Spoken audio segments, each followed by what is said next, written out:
Welcome back into the 2019 Southern Orthopedic DME PrepZone Media Day. I'm James Phillips, and now we're joined by our third team of the day, the Oakman Wildcats. Last season, Oakman finished 5-6 on the year, 4-3 in Class 3A Region 4, and this is head coach Ryan Hall's first season with the team. Coach Hall, if you would, please give us a few opening statements, introduce your players, and then take questions from our media members. Yes, sir. First of all, we just want to thank you for having us and tell you what a great job in promoting high school athletics. And, you know, it's about these kids, and you do a tremendous job of doing that. So we just want to make sure that you know how much we appreciate that. We're excited. We have 14 seniors, and kind of our coaching staff, we want to give these seniors the best high school football experience we can give them.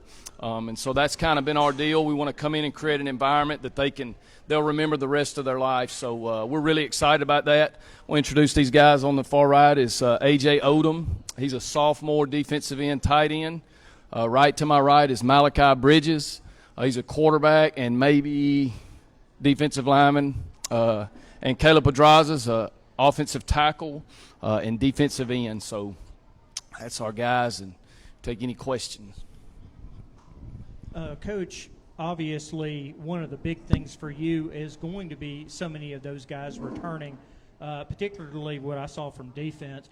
You got guys like Christian, even though he's not here, has always been a great linebacker as it was. As you mentioned, AJ had a phenomenal first year. Caleb, he shores up a lot of holes. There's so many of the names that we know. Who are some of the guys that you're looking to step up that may be out of that underclassmen? In our young guy, yeah, you're right. I mean, we have some depth on that side of the ball, and some not depth in terms of but just number of guys who've played a lot of snaps. And so we've got more other seniors. Dante Williams and Fernando Hernandez are our corners that have played a lot of football. Our Mike linebacker, Logan Martin, is a tremendous high school football player.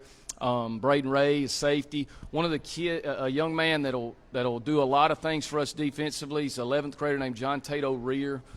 We got a lot of guys. Now, I'm going to be honest with you. When we went into the spring, it was open season. Okay, everything's open. There's no jobs.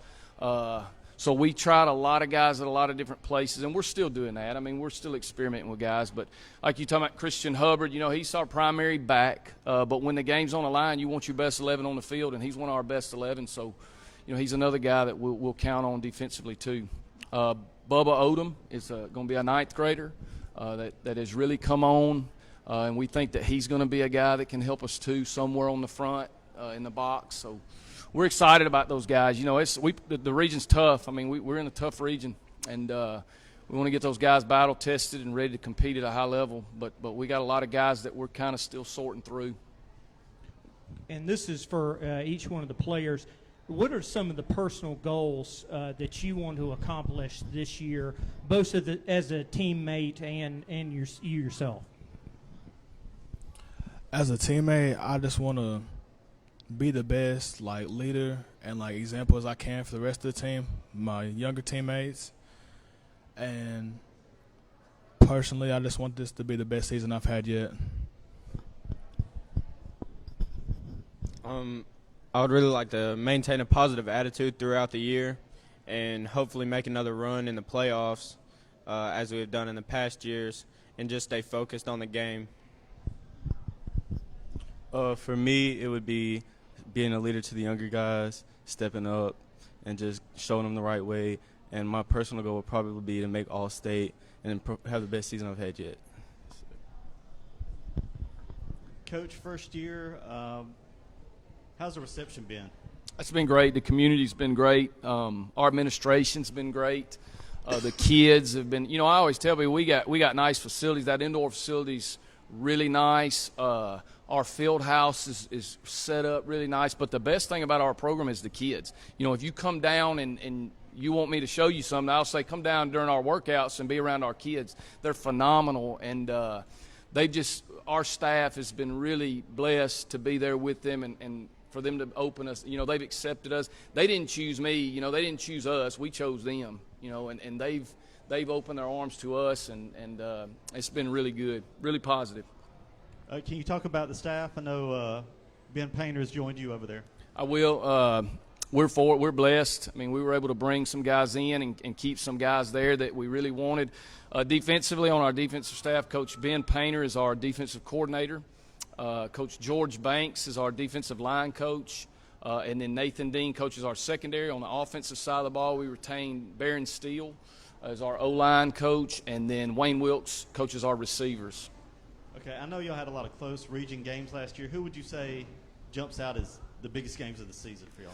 I mean, I'm going to coach speak you here a little bit, but, I mean, they're all big. I mean, you just lose one and you'll find out, Curry, that first game, those communities are going to be fired up about that game. That game's important, and we don't want to shortchange that. But I'll tell you this, Gordo, you watch Gordo on film, and they've got there's players all over the field. Carbon Hill, they're going to be sound in everything they do. The coaches in our region are going to scheme and do things the right way. So there's not a game where you walk out there and you go, we can really take advantage of this or take advantage of that. You're going to have to play really well and execute at a high level. So, I mean, but as far as play, you look at Gordo on film, there's no doubt. I mean, they jump out at you. And Winfield's going to be a competitive team. And for me, it's new. I haven't – this landscape's new, and I'm trying to figure it out myself. But, those are just a couple. All right, Coach. Two of these games that you touched on, at Gordo and Winfield in Oakman, how do you get your players prepared for this game, and how do you keep their energy levels up during the game? Just like I did when you played for me in that flag football, Zach. We show up and we're going to practice. Zach was one of my first ever players I coached, man. Well, what you want to do when you get in season is create some type of routine, okay, where the opponent's faceless and nameless, and you really don't get into that. And you say that, but that's not real. I mean, the kids understand that, but you want to try to keep your routine as much as you can. Monday's going to be this way, Tuesday's going to be this way, Wednesday's Thursday, and we play on Friday night. To try to say that emotions don't come into that and games don't get bigger as the season goes on, that'd be fake. So, but what we I always talk to our guys about what's next. We're always we got a big picture in our field house every day when they come in. I talk to them first thing in the morning, and there's a picture of a windshield. And that's what we try to do is whatever's next on our plate, we're going to give it all we got. And it would be the same way with those games. I mean, we would definitely want to focus on those and always try to believe the best is yet to come for us. Great question, Zach. Coach, I'm Johnny Thornton. I'm from Coleman Sports Page. I got two questions. First question is, taking over a program that has received a lot of credibility in recent years and also having to unfortunately play in the South region, what is the longest trips as far as where Oakman has to play in regional road games in 2019? That's a good question. I mean, Hale County, Vernon, Alabama, Gordo, those are all pretty significant trips. I couldn't tell you exactly which one was longest. And what was your first question? What was the first question?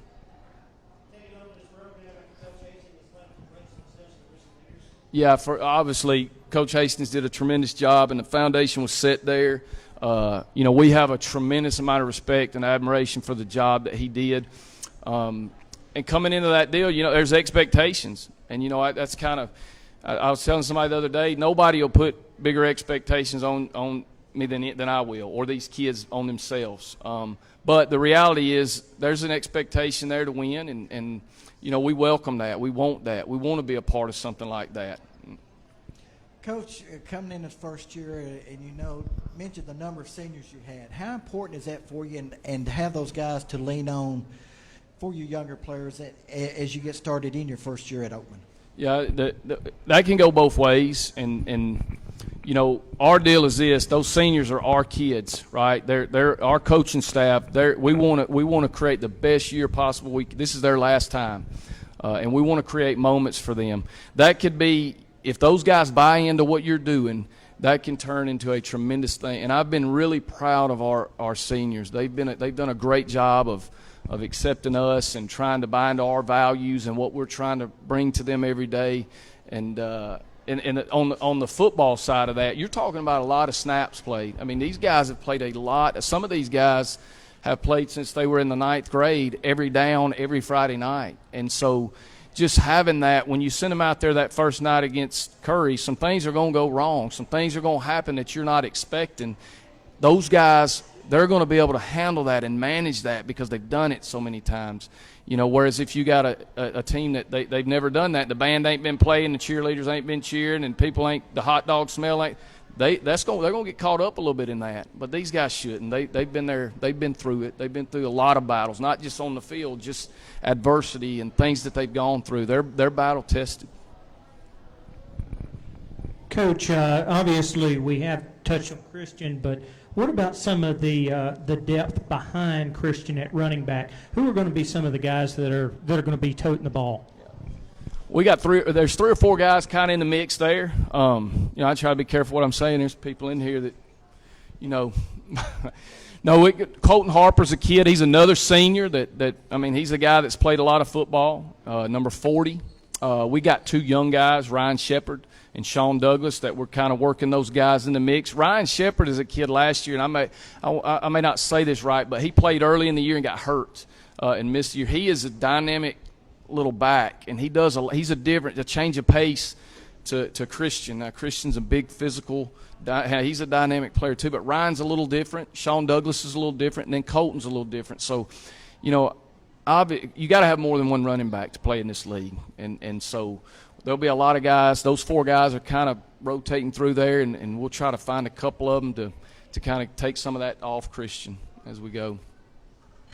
This is for the players. Do y'all take pride? I think Oakman's made the playoffs 8 straight years. Do y'all feel pressure to keep that going? I feel the pressure. I don't know about my friend Luke back there. He hasn't been here since 10th grade. I know my first year we made the second round. Last year we made it. There's some pressure there.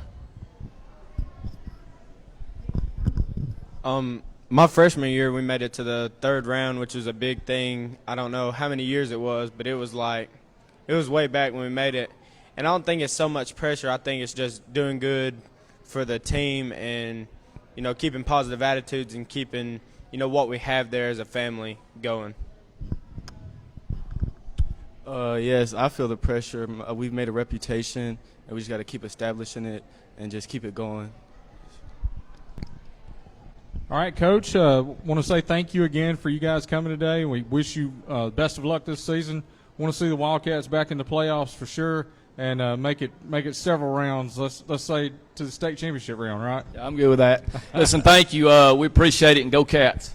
All right, hey, before we go real quick, I want to mention our next sponsor, Carl Cannon Chevrolet. Carl Cannon, go check out their exciting lineup of new Buick, Chevrolet, and GMC vehicles.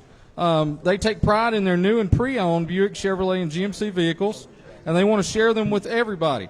Contact Carl Cannon Chevrolet if you have any questions regarding any new Buick, Chevrolet, or GMC vehicles, and they can't wait to serve you. Call them at 384-5561. They've got some special deals today just for Media Day. So if you're out and about, go hit Jasper on on Interstate I-22. Go see the folks over at Carl Cannon. Tell them thanks for sponsoring Media Day. And go check out a new or pre-owned car. We'll be back here in a few moments. Be around 12:30 when we come back with the Curry Yellow Jackets. So see you guys then.